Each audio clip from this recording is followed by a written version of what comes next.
Vikramshila IAS coaching institute 14 बीघा ऋषिकेश।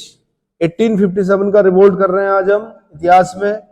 1857 का revolt करने से पहले सबसे पहले किताबें और उनके राइटर याद कर लीजिए। क्या कर लीजिए? वो कारण बाद में कर लेंगे, राजनीतिक आर्थिक सामाजिक वो बात की बातें हैं, मेंस में भी आएंगे वो। लेकिन सबसे पहले जो प्री पॉइंट ऑफ व्यू से आपके लिए इंपॉर्टेंट होता है वो होती है क्या? किताबें। कौन कौन सी किताबें लिखी गई? First war of Indian independence किसने लिखी? आंसर विनायक दामोदर सावरकर ने लिखी। किसने लिखी? विनायक दामोदर सावरकर ने लिखी। 1857 किसने लिखी? आंसर एसएम सेन ने लिखी। किसने लिखी? एसएम सेन ने लिखी।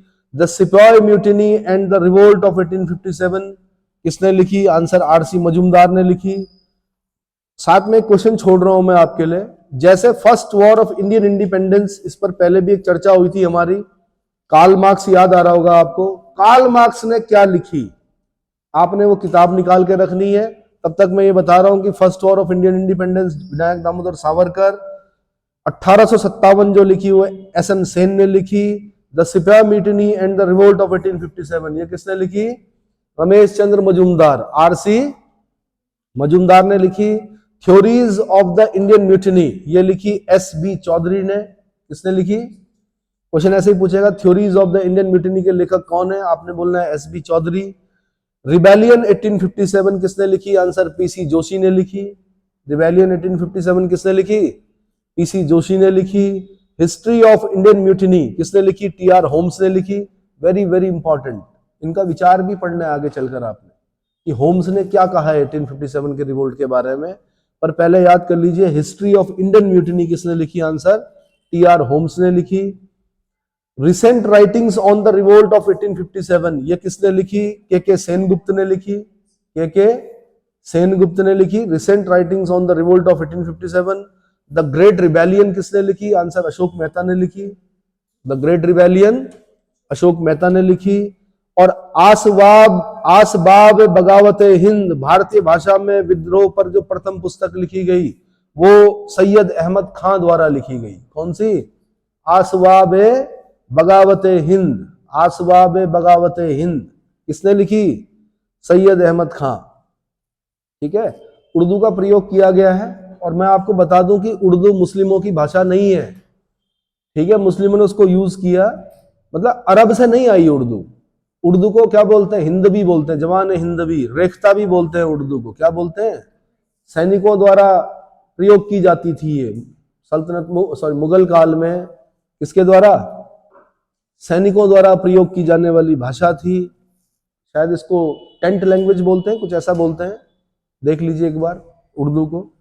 ठीक है, और इसका जन्म अरब में नहीं हुआ। इसका जन्म कहां हुआ? यहीं हुआ। रेख्ता का जन्म कहां हुआ? जवान हिंदवी का। तो आसबाब बगावत हिंद किसने लिखी? सैयद अहमद खान ने लिखी। क्या बोला जाता है रेख्ता को? बोलो भाई।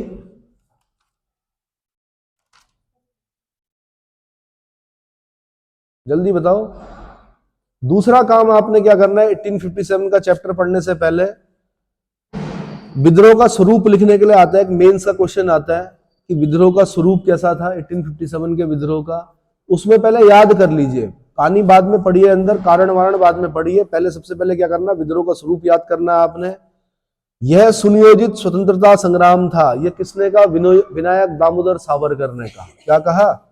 देखिए भाई, 125 शब्दों में जब आप स्वरूप लिखेंगे ना, तो जो लिस्ट में बता रहा हूं बस उस लिस्ट को अगर आप लिखेंगे 125 शब्द अपने आप हो जाएंगे। हाँ, कई जगह पे आपको क्या करना पड़ेगा, आगे मतलब ऊपर नीचे आगे पीछे मतलब बोलना पड़ेगा कि ये ऐसा बोल रहे हैं लेकिन ऐसा भी था। क्या थोड़ा सा एक्सटेंड करना पड़ता है उसको। पर पहले याद कर लीजिए, फ्लो चार्ट टाइप का है ये कि यह सुनियोजित स्वतंत्रता संग्राम था। ये किसने कहा? विनायक दामोदर सावरकर ने कहा। किसने कहा? सुनियोजित स्वतंत्रता संग्राम था, विनायक दामोदर सावरकर। सबसे ज्यादा बार पूछा गया प्रश्न कि तथाकथित प्रथम स्वतंत्रता संग्राम न तो प्रथम था, न ही राष्ट्रीय था, न ही स्वतंत्रता संग्राम था। यह किसने कहा? यह रमेश चंद्र मजूमदार ने कहा। किसने कहा? रमेश चंद्र मजूमदार, आरसी मजूमदार, जिन्होंने की कौन सी किताब लिखी है भाई? द सिपाही mutiny and the revolt of 1857। तो आपने ऐसे ही लिखना है, द सिपाही mutiny and the revolt of 1857 में रमेश चंद्र मजूमदार लिखते हैं कि तथाकथित यानी 1857 के रिवोल्ट को तथाकथित प्रथम स्वतंत्रता संग्राम ना तो प्रथम था, ना ही राष्ट्रीय था और ना ही स्वतंत्रता संग्राम था। रमेश चंद्र मजूमदार पता नहीं कितनी बार प्रश्न पूछ चुका है। फिर एक और, यह विद्रोह राष्ट्रीयता के अभाव में स्वतंत्रता संग्राम था। ये कौन लिखते हैं? किताब के साथ लिखना, एसएन सेन। एसएन सेन अपनी किस पुस्तक में लिखते हैं भाई? 1857 में लिखते हैं, 1857। बस उनकी किताब में 1857 लिखा हुआ, बस बाकी कुछ नहीं, शब्दों में कुछ नहीं है, डिजिट्स हैं 1857। एसएन सेन 1857 में एसएन सेन लिखते हैं यह विद्रोह राष्ट्रीयता के अभाव में स्वतंत्रता संग्राम था। दूसरा जो अगला वाला मैं बता रहा हूं, दूसरा सबसे ज्यादा बार पूछा गया प्रश्न कि यह राष्ट्रीय विद्रोह था, यह किसने कहा? यह बेंजामिन डिज़रायली ने कहा, अशोक मेहता ने कहा। डिज़रायली जो कि ब्रिटेन के प्रधानमंत्री भी बने आगे चलकर। हालांकि 1857 का जब रिवोल्ट हो रहा था उस समय ब्रिटेन के प्रधानमंत्री पाल्मस्टन थे। कौन थे? पाल्मस्टन। लेकिन मैंने कहा बेंजामिन डिज़रायली एक दिन क्या बनते हैं? प्रधानमंत्री बनते हैं ब्रिटेन के। तो वो आदमी लिख रहा है कि यह राष्ट्रीय विद्रोह था, तो और क्या चाहिए भाई आपको अपना पक्ष मजबूत करने के लिए? अगर वो पूछता है कि तथाकथित ये विद्रोह राष्ट्रीय था या नहीं था, तो आप बोलेंगे बेंजामिन डिज़रायली और अशोक मेहता जैसे लोग क्या कर रहे हैं? लिख रहे हैं। अशोक मेहता किस में लिख रहे हैं भाई?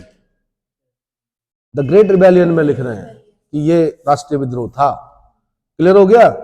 फिर कुछ लिखेंगे क्या? अंग्रेजों के विरुद्ध हिंदू मुस्लिम षड्यंत्र था। कौन लिख रहा है? जेम्स आउटरम और डब्ल्यू टेलर लिख रहे हैं। जेम्स आउटरम और डब्ल्यू टेलर, ठीक है। आउट्स भी लिखा हुआ है किताबों में, हम लोगों ने आउटरम पढ़ा है। जेम्स आउटरम और डब्ल्यू टेलर ये क्या लिख रहे हैं कि अंग्रेजों के विरुद्ध हिंदू मुस्लिम षड्यंत्र था। कुछ कह रहे हैं ईसाइयों के विरुद्ध धर्म युद्ध था, ये एल.आर. रीस कह रहे हैं। कौन कह रहे हैं? एल.आर. रीस कह रहे हैं कि ईसाइयों के विरुद्ध धर्म युद्ध था। तो आपने क्या करना है, पहले तो ना जगह ज्यादा होती थी तो लिखना पड़ता था कि यार ये आदमी भले ही ऐसे बोल रहा कि ईसाई के विरुद्ध धर्म युद्ध था, लेकिन ऐसा नहीं था, क्योंकि यहां पर ऐसा देखा गया। मतलब अलग अलग उदाहरण देने पड़ते थे। अब उदाहरण नहीं दे सकते आप, क्योंकि वर्ड लिमिट होती कम है। जब वर्ड लिमिट कम होगी तो क्या करोगे आप? इनको तो कवर करना ही पड़ेगा आपको कि एल.आर. रीस बोल रहे हैं कि ईसाइयों के विरुद्ध धर्म युद्ध था, ठीक है। डॉक्टर ईश्वरी प्रसाद बोल रहे हैं यह स्वतंत्रता संग्राम था। डॉक्टर ईश्वरी प्रसाद बहुत बड़े इतिहासकार है, वो कह रहे हैं कि यह स्वतंत्रता संग्राम था, ठीक है। एस.बी. चौधरी कह रहे हैं कि यह सामंतवादी प्रतिक्रिया थी कि सामंतों की क्या थी? प्रतिक्रिया थी। सामंत मतलब छोटे राजा, जमींदार, बड़े जमींदार, सामंत, ठीक है। वो लिख रहे हैं कि सामंती प्रतिक्रिया थी। कौन लिख रहे हैं? एस.बी. चौधरी लिख रहे हैं, ठीक। एक लिख रहे हैं कि यह पूर्णतः सिपाही विद्रोह था। अब ये सिपाही विद्रोह था, ये कौन कौन लिख रहे हैं? के मालेसन लिख रहे हैं, टेबिलियन लिख रहे हैं, सर जॉन लॉरेंस और सीले लिख रहे हैं। कौन लिख रहे हैं? सर जॉन लॉरेंस लिख रहे हैं, सीले लिख रहे हैं। 4 लोग बोल रहे हैं कि यह पूर्णतया सिपाही विद्रोह था। क्लियर हो गया? 1857 का विद्रोह एक सैनिक विद्रोह था जिसका तात्कालिक कारण चर्बी युक्त कारतूस थे। ये कौन लिखता है? तीसरा सबसे ज्यादा बार पूछा गया प्रश्न कि चर्बी युक्त कारतूसों को तत्कालीन 18 विद्रोह का कारण माना और उसको सैनिक विद्रोह बताया। वो कौन थे? वो पी रॉबर्ट्स थे। कौन थे? तो भैया ये पढ़ना नहीं है आपने, इसमें समझने वाली चीजें नहीं है क्या? ये समझने वाली चीजें नहीं है, ये याद करने वाली चीजें हैं। क्योंकि जिसने जो बोल दिया उसको क्या करना, पहले याद करना है। ज्यादा डिटेल में जाने के लिए फिर ऑथेंटिक बुक्स पढ़ी जाती हैं कि ऐसा क्यों बोल रहे हैं वो। पर मैंने कहा कि प्रश्नों की जो लिमिट, वर्ड लिमिट होती है, वो होती खाली 250।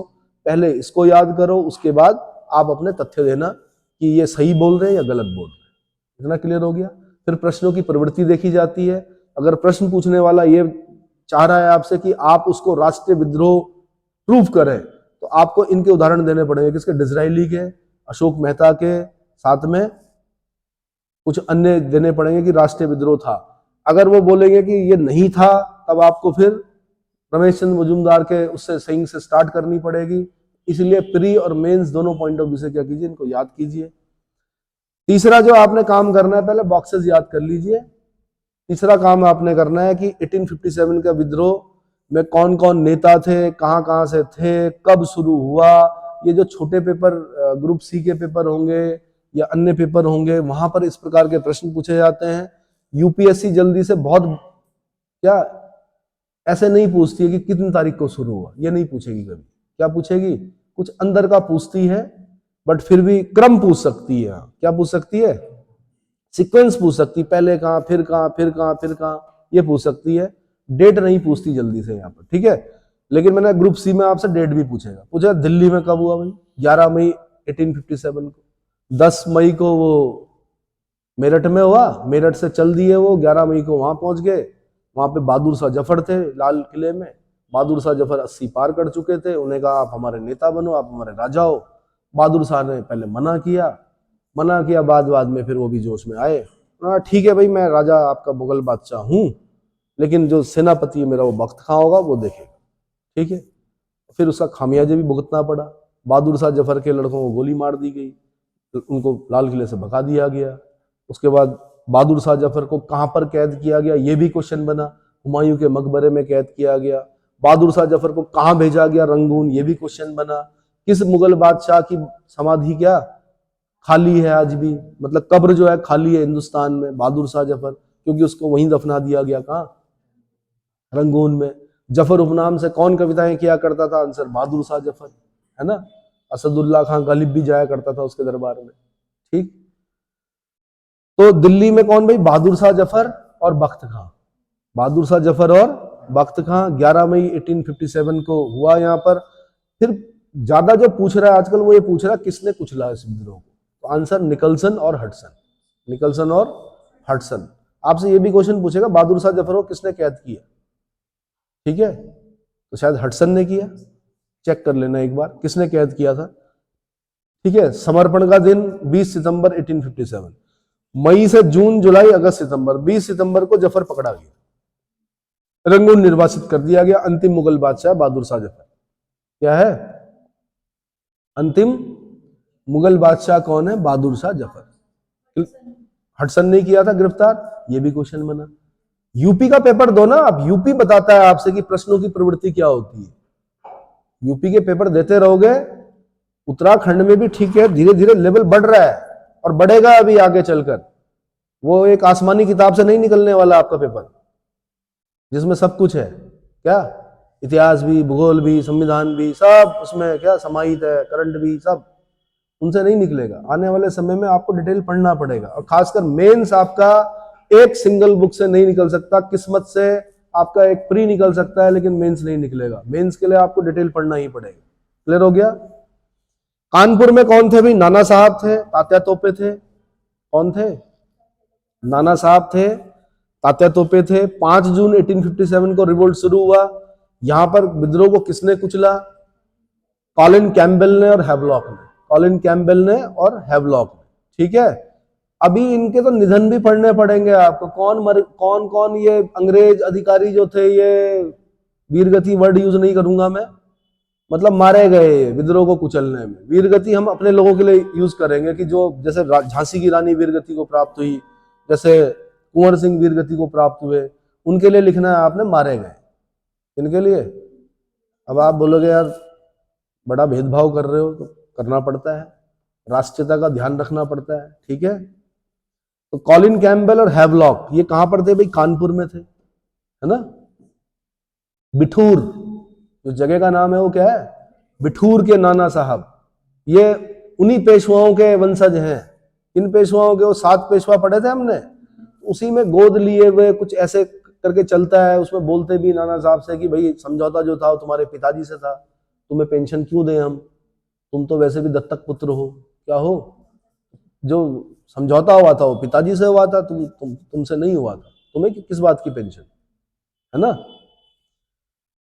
तो भाई कॉलिन कैम्पबेल हैवलॉक हो गया। दिसंबर 1857 में कानपुर का भी विद्रोह दबा दिया गया। उसका लखनऊ में अगर मैं बोलूं तो बेगम हजरत महल, महक परी बोलते थे इनको, बेगम हजरत महल।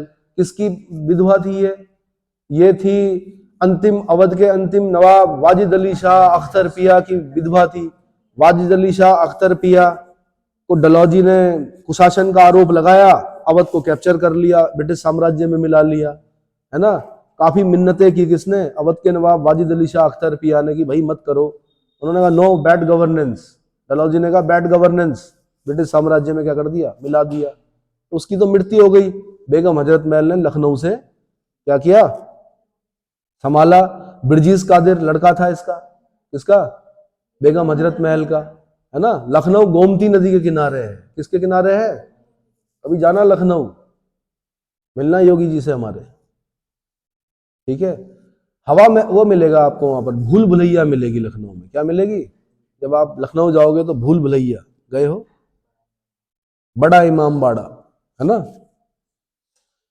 हो जाते हैं कि वहां लोग, गाइड नहीं करोगे तो। चलो 4 जून 1857 को कॉलिन कैम्पबेल ने किया भाई इसको, क्या, इस विद्रोह का दमन किसने किया, कॉलिन कैम्पबेल ने किया। बेगम हजरत महल नेपाल चली गई, उसके बाद उनका कुछ पता नहीं चला, ठीक है। और कौन चले गए थे नेपाल, नाना साहब भी नेपाल चले गए थे, उनका भी पता नहीं चला कुछ, है ना। मार दिए गए, क्या हुआ, कोई इतिहास में कोई जानकारी नहीं। तो नाना साहब, बेगम हजरत महल, ये दोनों लोग नेपाल भाग गए थे, उसके बाद इनका पता नहीं चला, ठीक है। 4 जून 1857 को कॉलिन कैम्पबेल ने लखनऊ का विद्रोह भी दबा दिया, और 31 मार्च 1857 को, 4 जून को शुरू हुआ, 31 मार्च 1857 को कॉलिन कैम्पबेल ने क्या कर दिया, दबा दिया, विद्रोह का दमन कर दिया। क्लियर हो गया। झांसी और ग्वालियर, रानी झांसी, है ना, बचपन का नाम मणिकर्णिका। एक प्रश्न मैंने पूछा था, आप बोल रहे हैं चैप्टर नहीं पढ़ाया मैंने पूछा था आपसे, मणिकर्णिका घाट है, राजा हरिश्चंद्र ने उस शमशान घाट में क्या किया, नौकरी की, है ना। बनारस का घाट का नाम है मणिकर्णिका, और रानी लक्ष्मीबाई के बचपन का नाम भी मणिकर्णिका, ठीक। रानी लक्ष्मीबाई के साथ कौन, तात्या तोपे, बचपन के जैसे बाल सखा होते हैं, तात्या तोपे वो भी थे। 5 जून 1857 को शुरू हुआ euros, general euros. General euros कहता है कि यहाँ जितनी भी डेड बॉडीज हैं उसमें जो अकेली महिला जो लेटी हुई है वही एक मर्द है। क्या है, सोचो कैसी महिला रही होगी, कौन, झांसी की रानी। इसने क्या किया होगा जिसके लिए यूरोज बोल रहा है कि यहाँ ये जो अकेली सोई हुई है ये अकेली मर्द है।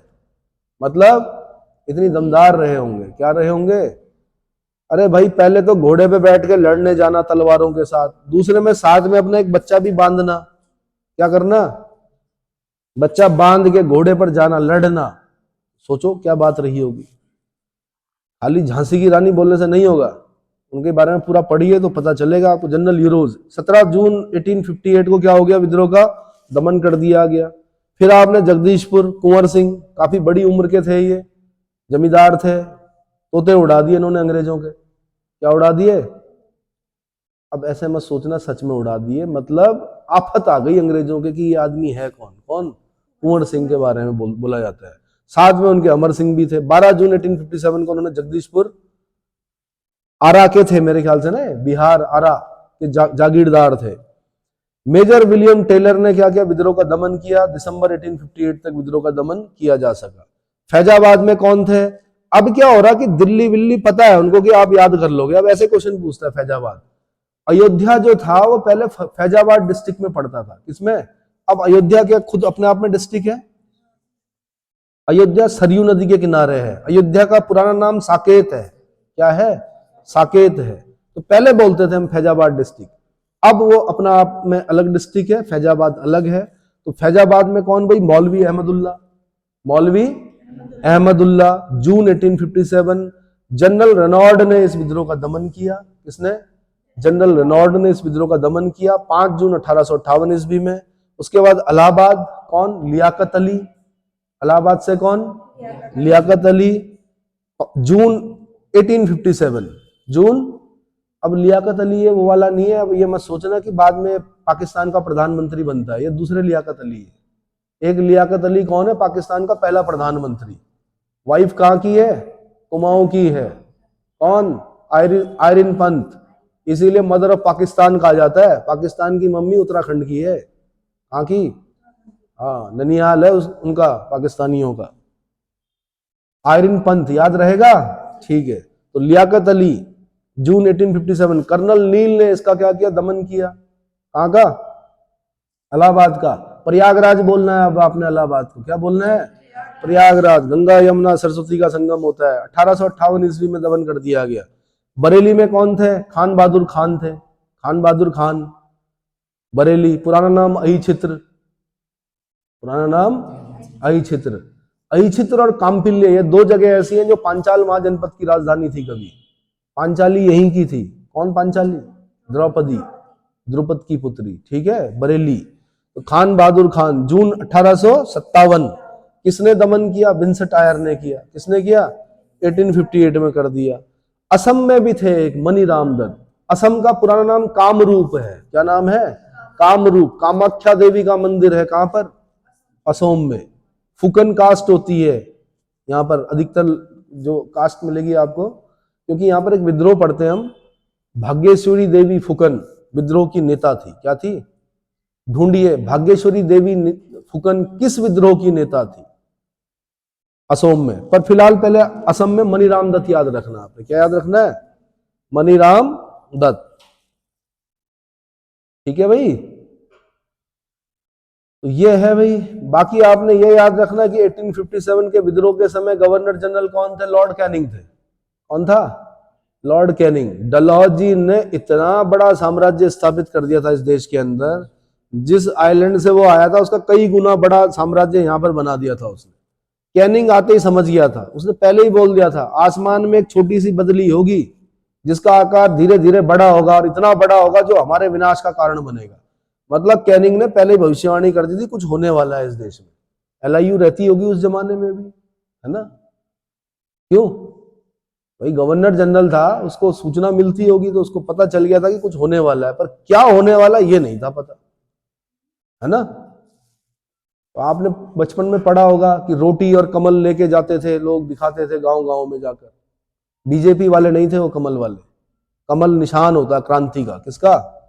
मतलब सांकेतिक भाषा में बताते हैं भैया आप क्रांति करनी है। क्या करनी है? दिन निश्चित हो गया था। वो तो तब तक बैरकपुर छावनी में मंगल पांडे जी ने क्या कर दिया? चर्बी वाले कारतूसों के विरुद्ध बाघ और किसकी? हुरसन की हत्या कर दी। लेफ्टिनेंट बाघ और कुछ ऐसा ही हुआ था। हाँ जी, सैनिक विद्रोह में पढ़ते हो ना आप। घटनाक्रम क्या हुआ था? बैरकपुर छावनी में 34वीं नेटिव इन्फेंट्री बटालियन के जो थे मंगल पांडे, चर्बी लगे कारतूस का विरोध किया। लेफ्टिनेंट बाघ और जनरल हुडसन की क्या कर दी? हत्या कर दी। सोचो ना उस जमाने में किसकी हत्या करना? लेफ्टिनेंट की हत्या करना। लेफ्टिनेंट 3 स्टार, नहीं सॉरी 2 स्टार, और जनरल की हत्या करनी, जनरल हुडसन की हत्या करनी। कितना बड़ा अपराध, कितना बड़ा कलेजा रहा होगा किसका? मंगल पांडे का। उत्तर प्रदेश में पूछा एक दिन क्वेश्चन, पांडे जी किस गांव के थे? ढूंढो गांव का नाम। कौन पांडे जी? मंगल पांडे। पिक्चर देखने से काम नहीं चलेगा, ऐतिहासिक नहीं है ज्यादा। हाँ जी, नगवा गांव के थे। कौन? मंगल पांडे। एक क्वेश्चन और पूछा एक बार, भगत सिंह की समाधि कहां है? याद करो भाई उन लोगों को। क्या करो? हुसैनी वाला। ये क्वेश्चन बने हैं। क्या बने हैं? ठीक है, तो इतना याद करेंगे आप। कर्नल सॉरी लॉर्ड कैनिंग के समय क्या हुआ था? 1857 का विद्रोह हुआ, है ना? मुख्यालय किसको बनाया? आपातकालीन मुख्यालय। जब देश में विद्रोह हो गया तो किसको मुख्यालय बनाया? प्रयागराज को बनाया। इलाहाबाद को मुख्यालय बनाया था किसने? कैनिंग ने। बाद में आपको पता है 1857 का जब रिवोल्ट खत्म हो गया, 1858 का एक्ट आया। 1858 के एक्ट से पहला वाइसरॉय भी कौन बनता है? कैनिंग बनता है। 1858 के एक्ट में क्या बोलते हैं कि ईस्ट इंडिया कंपनी का शासन समाप्त भारत से, और शासन किसको दिया जाता है? ब्रिटिश क्राउन को और ब्रिटिश संसद को दिया जाता है। संसद के माध्यम से क्राउन चलाएगा। तो क्योंकि अब यहाँ पे राजा बनाना था तो उपराजा, वाइस रॉय मतलब क्या होता है? जैसे वाइस प्रिंसिपल क्या होता है? उप प्रधानाचार्य। वैसे वाइस रॉय मतलब उपराजा। कौन? कैनिंग। कौन बना? तो ये लॉर्ड कैनिंग भारत का अंतिम गवर्नर जनरल भी है उस समय का, और पहला वाइस रॉय भी कौन है? कैनिंग। समझ में आया? ठीक है, और क्या कुछ खास खास चीजें बता रहा हूं पहले मैं चैप्टर, फिर उसके बाद शुरू करेंगे। ठीक है। अवध के सैनिकों को क्या कहा जाता था कि पौधशाला कहा जाता था। क्या कहा जाता था? सबसे ज्यादा जो सैनिक थे ब्रिटिश सेना में वो अवध के थे। कहाँ के थे? अवध के सैनिकों ने बढ़ चढ़कर भाग लिया। क्यों लिया? क्योंकि भाई नवाब का अपमान हुआ था उनके। वाजिद अली शाह अख्तर पिया पर कुशासन का आरोप लगाकर अवध को कैप्चर किया था इन लोगों ने। तो एक भावना थी अंदर से कि क्या करना, नवाब का भी बदला लेना है भाई। ठीक है। दिल्ली में जब विद्रोहियों ने एक सरकार स्थापित की तो उसका नाम क्या रखा उन्होंने? जलसा रखा। क्या नाम रखा? ये नए क्वेश्चन है, ये जो जल्दी से आपको किताबों के अंदर जब ऑथेंटिक बुक पढ़ेंगे तो नहीं मिलेंगे वहां पर। ठीक है, जलसा। क्या नाम रखा उन्होंने? जलसा। ठीक है। 1857 के विद्रोह के समय कंपनी का जो राजनीतिक एजेंट था वो कौन था? राजनीतिक एजेंट वो साइमन फ्रेजर था। कौन था? तो पहले वो काम करने चाहिए किसी चैप्टर को पढ़ने से पहले जहां से आपकी क्या हो रही है, मतलब जहां से आपको प्री में कम से कम एक नंबर क्या हो जाए, मिल जाए। और उसको करना ढंग से काम। क्या करना है? याद करना है, पढ़ना नहीं है। पढ़ना आप चैप्टर है हमने, क्या करना है? तो मैंने कहा कि राजनीतिक एजेंट कौन था? साइमन फ्रेजर था। कौन था? ये भी क्वेश्चन बना। ये उत्तर प्रदेश में बनते हैं ऐसे क्वेश्चन। कहाँ बनते हैं? या तो यूपीएससी में हो सकता बना दे, या उत्तर प्रदेश वाले ऐसा क्वेश्चन पूछते हैं, वो बताते हैं। जब भी आप पेपर देने जाओगे, जितना भी दम्भ होगा वो सब चूर्ण करते हैं, उसके बाद बोलते हैं जाओ और पढ़ के आओ। क्या करके आओ? और डीप पढ़ के आओ, है ना। तो अच्छा पढ़ते हैं वहां बच्चे। बाकी मेरठ के विद्रोह की डेट जरूर याद कर लेना, 10 मई 1857। 10 मई को सारे सैनिक गए और 11 मई को कहाँ पहुंच गए थे भाई? दिल्ली पहुंच गए थे। बहादुर शाह जफर से वो किए। बंदूकें थी, कारतूस नहीं थे। हमेशा यही समस्या, अंग्रेज बड़े चालाक थे। वेपन्स कहीं रखते थे, उसके कार्ट्रिज जो होते हैं, जो गोलियां होती हैं, वो कहीं और रखते थे। ठीक है, तो दिक्कत हो गई। चलो, तो 1857 के विद्रोह के बारे में अब चैप्टर शुरू करते हैं। मेरे ख्याल से मुझे लगता है चैप्टर को अगले लेक्चर में बताता हूँ, ठीक है।